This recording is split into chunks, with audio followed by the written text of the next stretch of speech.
voice here. I'll call this meeting of the South Central Pennsylvania Genealogical Society to order. When I came in the door, Margaret Berg was coming in with me, and I said, this is the first we've been in this building and for this purpose since March. So it's nice to see all of you. Yeah, the last thing we had was the Irish meeting, and our crowd was a little less because that was right when everything sort of hit the fan, so to speak. So it's really nice to see everyone. Do we have anyone here who's first time with us? Yes, and your name? Janice Wilhelm. And are you from York, or where are you from? I'm originally from California. Oh, okay. I live here down in Seven Valley. Okay, well, we're glad to have you with us today. Now, our secretary is not here. He had a grandchild born and sent an email that he wouldn't be here, and I don't know if we have the minutes. So if we don't have the minutes, do we have the minutes? Not from that meeting, not from March. Okay. If we don't have the minutes, we will skip over that until the next time we meet again, and we will go on to the treasurer's report.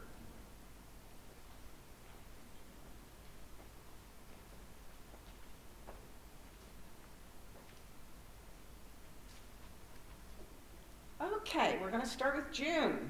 Balance at June 1st was $17,093.13. Receipts for June were renewals of $1,055, new members $50, research $30, donations $20.50, and the sale of postage stamps of $11.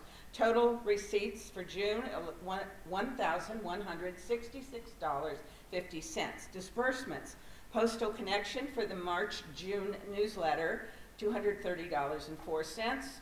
Postal connection for publication number 84, $497.50. Postal service cost to resend mail damaged newsletters, $56.20. Postal connection mailing labels to mail those newsletters, $30.06. Staples of envelopes for mailing the publication 84, $68.31. And again, to the Postal Service for the mailing of publication 84, $393.32. Cash balance at June 30th, 2020 was $16,984.20. July, that was also the balance at July 1st.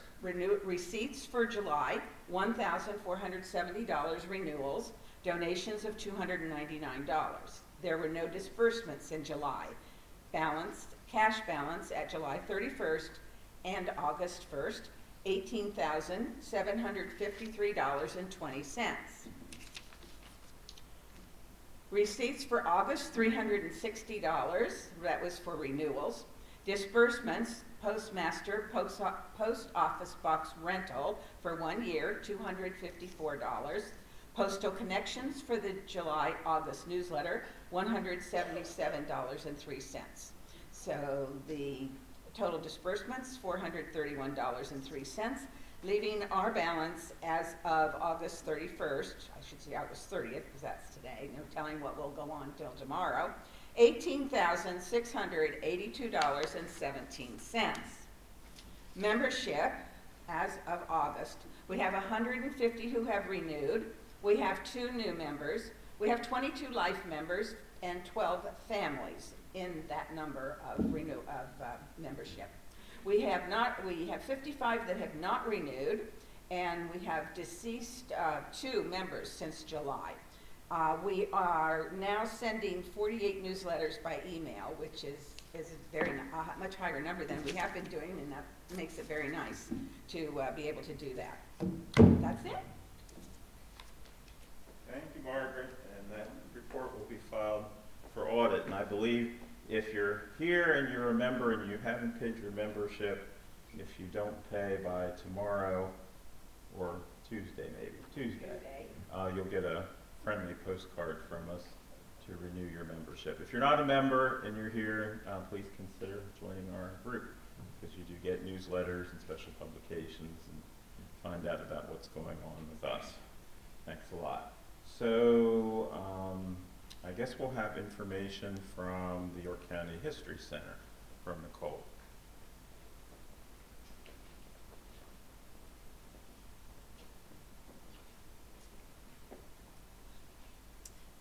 Richard. I do have a couple announcements. Let's see here. One is the gift shop and bookstore will be open after the program today at 25% off. If anybody would like to purchase anything, please let me know. The library and archives is open for research now since July, not today, but Tuesday through Saturday between 10 and 4. So it is reservations required, which you can make on our website or by calling the front desk. Couple upcoming programs.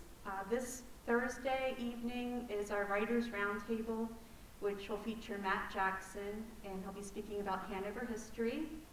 There's limited in-person seating and reservations are required, which you can call the front desk or get on our website. All of our programs are being live streamed to the History Center's Facebook page, and all programs and webinars are being recorded and available on the History Center's website. Coming up on second Saturday, September 12th, we're having a webinar featuring Joy Euphema Council, who will be speaking about her work with the York House Hospice and AIDS patients in the 1980s.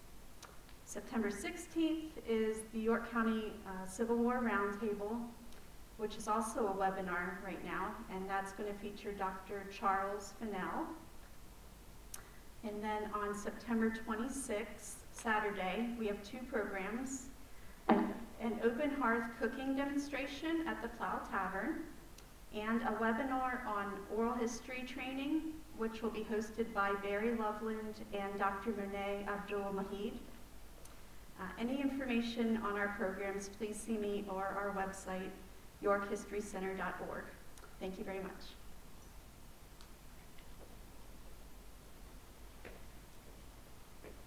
Thank you, Nicole.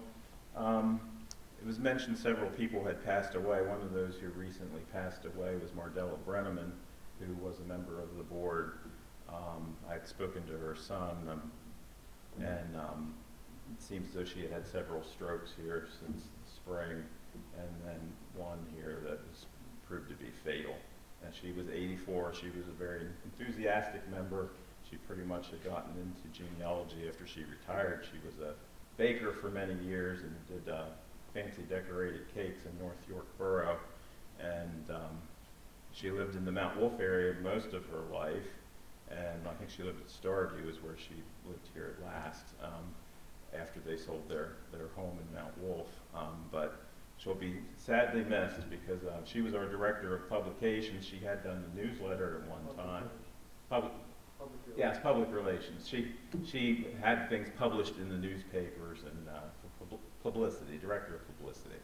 But she had also done the newsletter at one time and various other things. And she worked, I believe, on a special publication on Craig's Creek. And she was the author of that, and she had abstracted that. She had family in that area. So she will be greatly missed. At this time, I will have Jonathan Stair introduce today's program and tell us about possible future programs that we have coming up.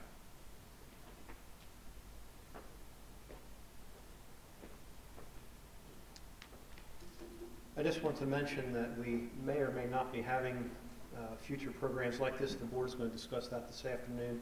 If we do have programs this program year, which runs from now until June of next year, at least for the remainder of 2020, the programs will be held in this room on the first Sunday of the month, October 4th and November the 1st. Like I said, we're still discussing whether or not we're going to go ahead with programs. We're going to see how this goes today and look at some other things as well.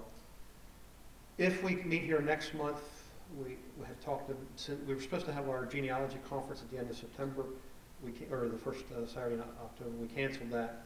And so in place of that, we thought we might have a sort of a roundtable discussion of our genealogical adventures during the pandemic quarantine.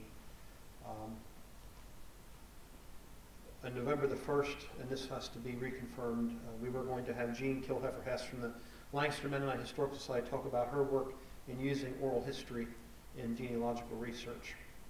So those are the things that might happen. But just watch our Facebook page or the newsletter. Our website's currently under construction, so I'm not sure how soon that's going to be up. The best place to check would be the Facebook page or watch the newsletter. Our speaker today should be no stranger to most of you. He is Dr. Adam Bentz, who currently serves as the Assistant Director of the Library and Archives here at York County History Center. I first met him when he was active, and I think he still is active in the Pennsylvania Historical Association, and he was an adjunct, and I think is still an adjunct professor at Lebanon Valley College. Prior to working here at the York County History Center, he was archivist and librarian at the Lebanon County Historical Society. And probably what I think of him most is he was the primary person responsible for getting the huge Coleman collection returned from the State Archives to Lebanon County Historical Society. And I think you did most of the work in trying to get that put back together once it got to Lebanon County again. So that's what I think about him. He earned his BA from Lebanon Valley College and has an MA and PhD from Lehigh University. This afternoon he's going to be talking about newspapers and how we can use online access to them. And at this time, please welcome Dr. Adam Bentz.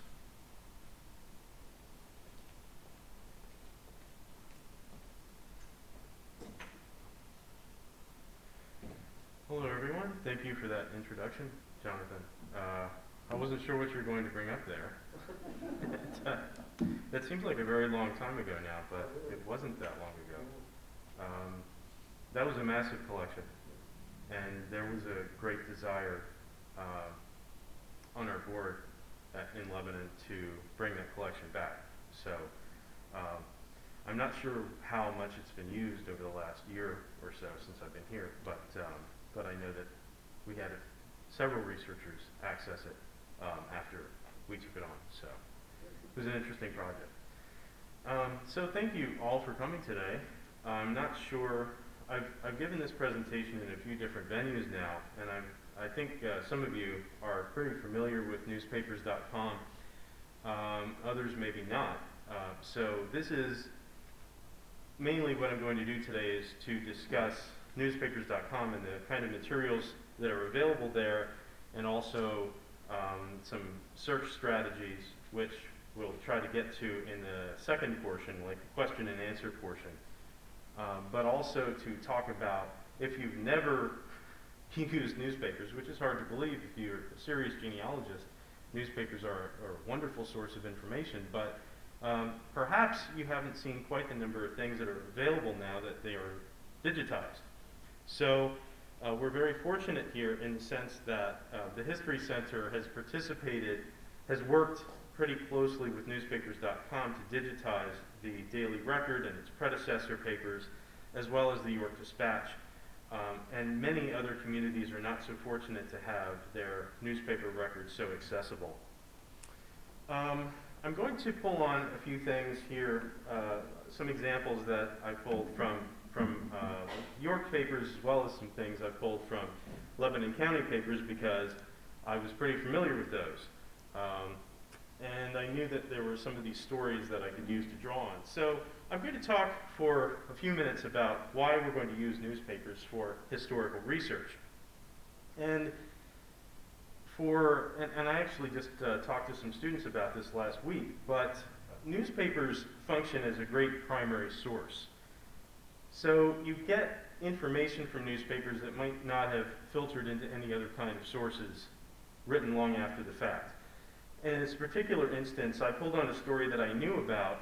There was a very large explosion that took place in West Lebanon Township in Lebanon County in 1935.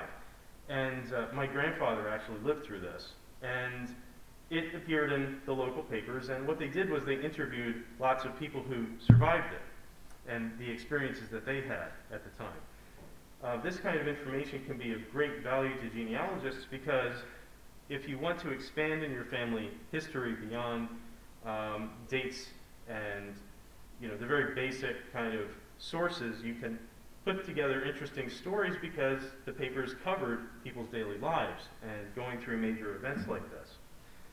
If you go through this particular story, you can see the interviews of people and how they coped with it, the damage they suffered, if they were physically hurt or if members of the family were hurt.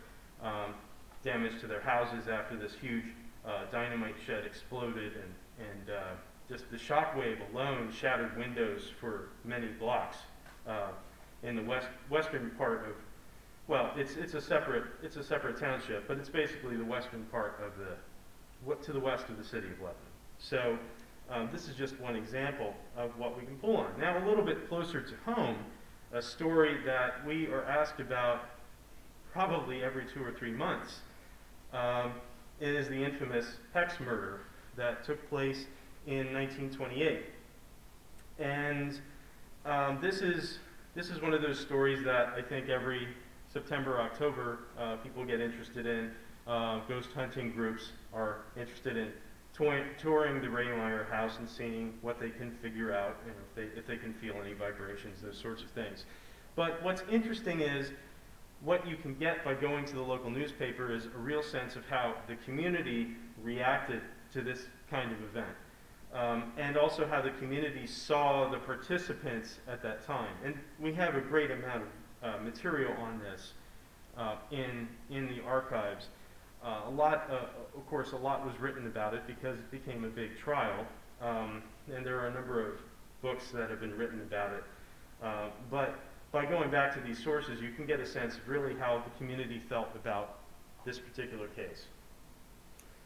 Now, this is something I'm going kind of farther back into my own research. It's not particularly local, but it is a Pennsylvania story. And when I was writing my master's thesis, I was studying Prohibition in the Lehigh Valley.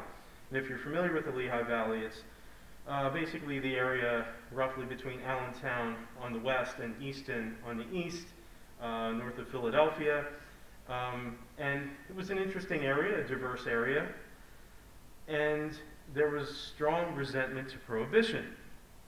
So this particular story, this was published in the Easton Express, and of the 3 newspapers I spent most of my time with, the Allentown Morning Call, the Bethlehem Globe-Times, and the Easton Express, the best stories always came out of the Easton Express, because they didn't pretend to be impartial. And that journalists are supposed to be impartial, right? But sometimes we might question whether they are or not. But in this particular case, they're so decidedly anti-prohibition with the way that they covered this prohibition raid that again, the local feeling just pours through this headline. And what had happened was there was a prohibition raid. The local agents hired some men to help them. They showed up. The agent who had been recently hired ended up shooting and killing one of the bootleggers. And there were a lot of questions about whether the agents themselves were honest or not, whether they were trying to steal some of the booze and sell it for their own benefit. And that's certainly suggested throughout some of the coverage of this particular case. But you get this sense from this headline, dry agent, few hours on job, kills father of 7 children. They're not supporting prohibition. And you can't always count on getting something like this, but when I found this particular headline, I knew that I had stumbled onto something really great to demonstrate the local opinion. So this kind of stuff that you can get out of the newspaper can almost help you, almost directly write its own story if you're doing local history research or something else. Another kind of offbeat little thing that I found when I was doing and it's not a particularly happy topic, but it's an example that has stuck with me for 15 years. I was looking at prohibition stories, and I was going through microfilm, because at that time nothing was digitized. And I ran across these stories from 1923 about this man named Hitler, spelled with 2 T's, because nobody really knew who this guy was, and they were just throwing this name out there. In 1923, he was trying to launch a revolution and take over Germany. And beside the point of why they didn't know how to spell his name correctly, I thought, well, this is 1923. This is 10 years before he ultimately rose to become chancellor and then dictator of Germany, and we know what happens after that. But we tend to have this sense in America that we didn't know much about what was going on outside the world, in the rest of the world, after World War I. The 1920s are the Roaring 20s. We had Prohibition, we had a great economy, and then everything collapsed, and then we suffered through the Depression, and we went into the New Deal period, and then suddenly World War II strikes us, and we get stabbed in the back by the Japanese. Well, this story shows that people were reading what was going on in Europe at their breakfast tables in 1923. So, in other words, Americans knew what was going on.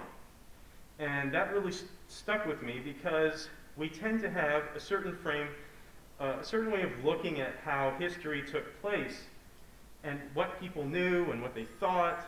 But when you look back at the newspaper, you can see the information people actually had access to at the time. And you can see what people were thinking at the time, which I think has differed, has evolved considerably in the decades after World War II. So, in a nutshell, you may learn some things about the past that simply are not part of our popular memory of American history. Okay, so let's talk about why digitized newspapers are a big deal. And again, probably many of you, all of you know this, but just to go through it, here are some pictures of our machines that we have just a few feet back this way. Starting on the left, we have the dinosaur hand crank machine. We have a whole lot of these actually. And then we have the reader printer, which is what I used when I did my research for my master's thesis. And then on the right we have a digital reader, which is the state of the art at this point. Now you can get ones that are have very high resolution. And in any event, you can scan the articles and download them yourself and print them off or save them, etc. And so this is how people can access microfilm, which is fine. Microfilm was and is a wonderful resource, and it's a great way of preserving newspapers. Because if you know what happens to newsprint over time, the picture of the Glen Rock item there should come as no surprise. Newsprint, especially newsprint, from the late 1800s to the present, has this tendency to break down very rapidly. It yellows. Even newspapers, if you keep newspapers for a few months and go back and take a look at them, even if you keep them in fairly decent conditions, they will start to yellow very rapidly. And if they're kept in poor conditions, as most newspapers are that we receive or that people want to donate, they tend to look like the Glen Rock item. And now this is an ancient, this is a 100-year-old newspaper, but they break down, and they break down to the point that you can't readily, they're not readily accessible to researchers because just touching these things, they can crumble apart in your fingers. So we have the Glen Rock item microfilmed. Quite a lot of it is available in microfilm, but something had to be done, and microfilm was the way to preserve papers for the long term. However, as you know from using microfilm, it's not the easiest way to access information. And so what many researchers have done, what I did when I did my master's thesis, is you just pick a particular time period and you're just searching and searching and searching if you don't have a specific date, which is fine, but it requires a great amount of time. So, now that we have the York papers accessible digitally, that means that they are OCR'd, optical character recognition, which means that you can do word searches. And in this particular case, you may not be able to make it out from the back of the room, but I did multiple searches for a prominent local industrialist, A.B. Farquhar. And I deliberately misspelled his name in some of the searches, just to sort of prove a point. My point is that if you pick the right topic, you can find far more information than you can ever possibly look at one time. So spelling his name correctly, putting in a space between A and B, I came up with 8,300 matches. Now, many of those will be advertisements, but there will be plenty of stories over time. Basically, I just ran these searches without a time period specified. So that's 8,360 searches just with the name A.B. Farquhar. Now, misspelling his name, well, actually, in the upper left I didn't have a space between A and B, and little things like that can affect what you get back. But I still came up with 274 matches. So on the right, I deliberately misspelled his last name, and I put in an extra U, I think, or an extra A, and I had 11 matches. Now, how much of that information is important? I'm not quite sure. But the information is there. Just to show you how much more information you can have and how quickly you can get to it now that these things are searchable. Another example that I pulled on because I was familiar with this newspaper from Lebanon County, the Courier, which was the standard newspaper in Lebanon County before the Daily News came on. They used to print these wonderful little things, and I've seen them in York papers as well. They used to print these wonderful little things of local interest stories from little communities, not from the city itself, but from the outskirts. And what you can learn from these may not seem terribly important to the average person, but if you discover your great-grandparents, it could be pretty interesting indeed. It might help to add some life, add some perspective on what their lives were like that you would not have had otherwise unless family stories had been passed down. And so you can learn that people traveled to a city to go shopping. They used to print things like that. You can sometimes you actually get tiny little death notices. You may not find obituaries for people, especially as you go farther back in history, but you might get tiny little death notices announcing that people had, in this case, Elizabeth, wife of Reuben, Bollinger, died Sunday of last week after a lingering illness. And that might very well be all that was published about her passing. But it's hidden under this little article about Millbox Springs. On the right-hand column here under Richland, you can see that these two men, Mr. Lindemuth and Mr. Parson, left for Canton, Ohio Saturday, where they went to, now I can't see what the end is there, where they secured positions. Wow, from this end it looks completely different. A little bit harder to read from this angle. So how important is that to the average researcher? Well, yeah, if you're the great-grandchild of Mr. Lindemuth, you might find out why he ended up in Ohio, which might very well not be accessible in another way. Now, I've picked two other examples here, and I picked these because they were just things well, this particular second story here was something I was personally familiar with. And if you've done enough genealogy, you've probably run into information you were not expecting, or information that was unpleasant, or information that was unpleasant. And now that such things have been digitized and you can search for people's names, you can search for addresses and other things, you will run across stories that maybe have not filtered down through family stories.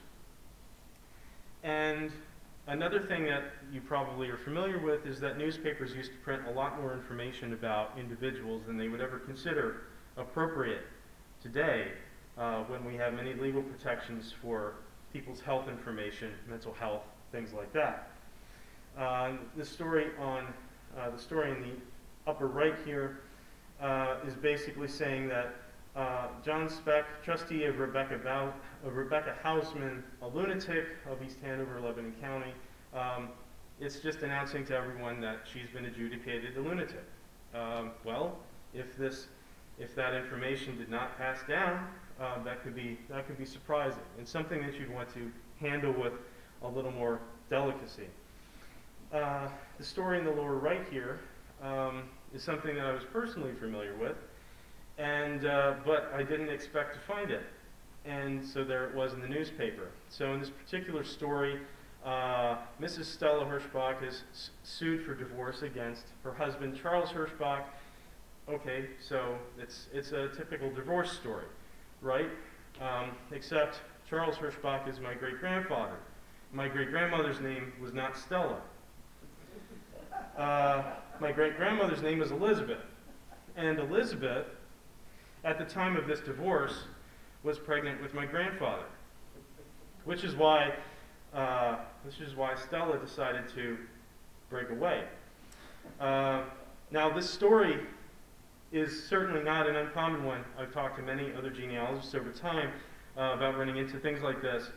But I know from experience that my great-grandmother denied that there had ever been a first wife, that there had ever been another child who was a half-brother to my grandfather, and this is something that that eventually my mother discovered, completely without any interest in genealogy. She just happened to find out that there was this brother that nobody knew about, who basically lived his own life, and they didn't have a lot of contact, which is an unfortunate story overall. But the facts are there in the newspaper, and you can find these things by doing name searches, and learn these stories that people have filed away, never to be discussed again. So I've talked a little bit about local history and how newspapers can help you find local history information. This particular example here, and I guess I'm repeating myself to an extent by saying, well, look how many matches you can find. I just did a very simple search for York YMCA and came up with 17,500 matches. It's astounding. Now, could you ever go through that amount of matches? Probably not. Would that be very helpful for the average researcher trying to find, for example, the name of or whether or not a family member participated in a YMCA event? This is probably not the best way to go about it. However, you can certainly put in York YMCA and then add your relative's name. You can certainly put in a date that a particular event supposedly took place on. And that will considerably narrow down your search. I guess my main point here is to point out that there is a tremendous amount of information available in all of these old newspapers, and now that they are searchable, you can find it.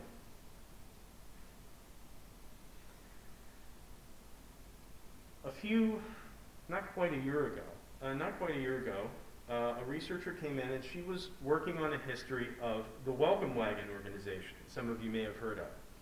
And we do have a file on the Welcome Wagon, but it didn't have all the information that she was looking for. So eventually we did several different searches, and she was able to find a tremendous amount of information for her to put together basically a chronology of the activities of that organization. But in this particular instance, I wrote out the full name, the full proper name of the organization, the Welcome Wagon of Greater York. But and we came up with 239 searches, which is fine. But a point that I would make is that when you have the lengthier search term that you put in, you will narrow down your search. And you may not be picking up every instance or every reference to the Welcome Wagon. So you'd want to try a variety of different searches in order to make sure that you found everything. Another local example, and I drive by this every day. It's located on Route 30. You may have heard of San Carlos the Hop, a restaurant right off of 30, pretty close to the Laux Mill exit. And this was a business request that I handled shortly after I started here. And we did not have a whole lot of information on the restaurant, so I did some newspaper searches and came up with a pretty decent amount of matches. As you can see, just with the search term of San Carlos restaurant, I came up with 1,500 matches, okay? So there was a lot. Now, again, businesses, especially restaurants, places that are catering directly to the public, tend to have a lot of advertisements, and so you'll have a very large amount of hits that are not going to give you that much information. That's when you have to try other search terms to try to narrow it down. But that being said, I uncovered some things about how just in a few decades, the name of a business can change over time. And also, a strategy that helped me find information I would not have found otherwise was to do a search based on the address, which is 333 Arsenal Road. And so I did a search just in the address just to see what else I might discover. And more recently, the restaurant has been named San Carlos, okay?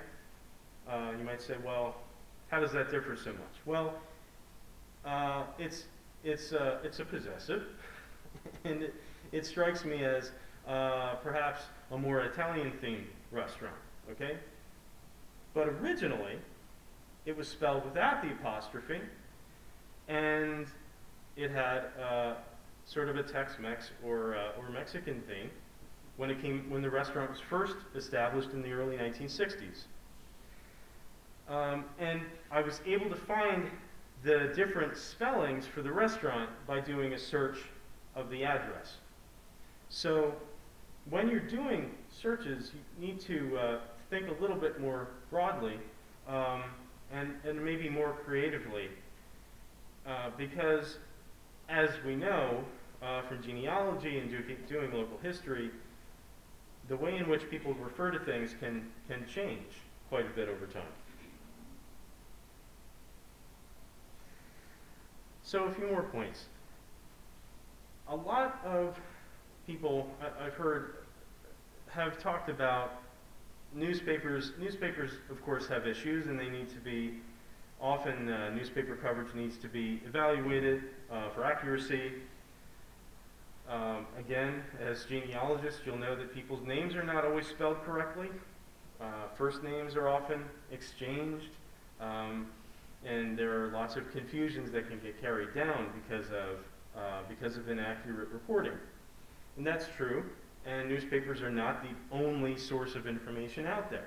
However, newspapers might often be the only source if you're looking for something fairly specific, because not every institution, not every family leaves a good set of records behind. So this is my way of kind of summing up why, after all this, after all the examples I've showed, just kind of reiterating, hammering home the importance of these sources. So getting more to the current period, what we're doing right now, what we have been able to do with our partnership with Newspaperscom is to provide a much expanded time period of information. So before this process started, before we sent the microfilm to Utah to be digitized, basically the amount of coverage for the York Daily Record and its predecessor, the York Gazette and Daily, was not terribly complete before 1933, maybe 1920s roughly, and then it stopped abruptly in 1970. And 1970, to a genealogist, isn't terribly bad. That's practically modern history. But still, a lot has taken place in the last 50 years. So the History Center shipped a huge amount of microfilm off, and it was digitized, and the coverage was increased so that we now have coverage of the York Gazette through all of its iterations through the Daily Record, so 1815 to 2009, which is a dramatic expansion of readily available information. And these papers here are all available in some form digitally through Newspaperscom. The Dispatch is the second newspaper that we shipped off, and we did this last fall, and it took a few months, and right before the new year, we received it back, and then they made the digital editions available. So the Dispatch was unavailable until last year, and now the coverage starts in 1876 through 2012.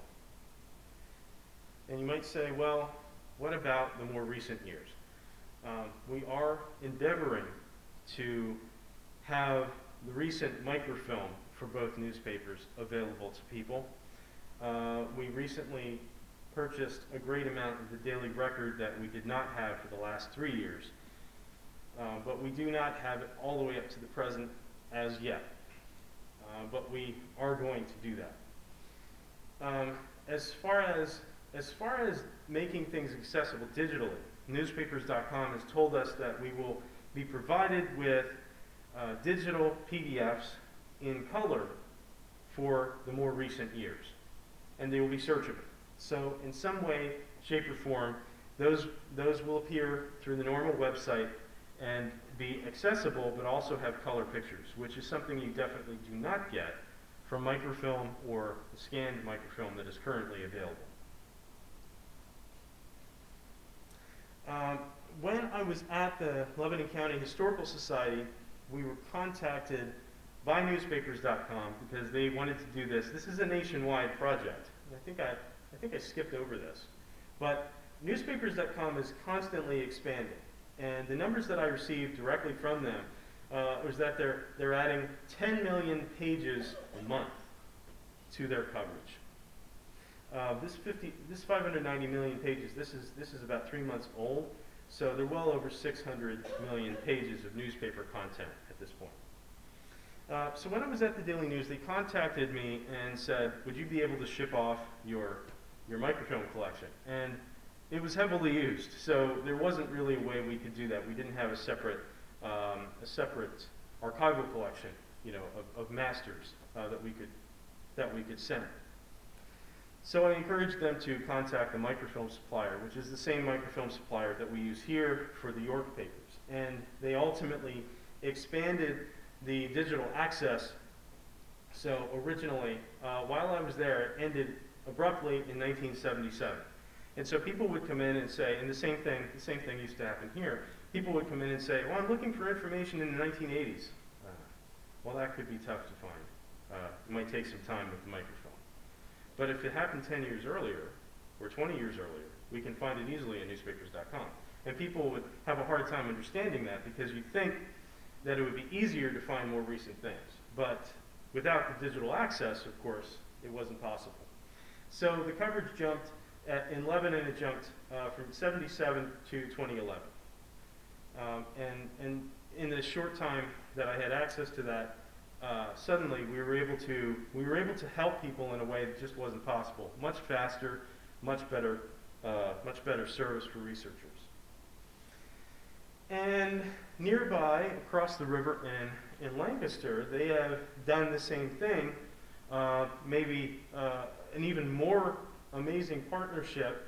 The LNP Media Group worked directly with Newspapers.com to digitize all of these newspapers.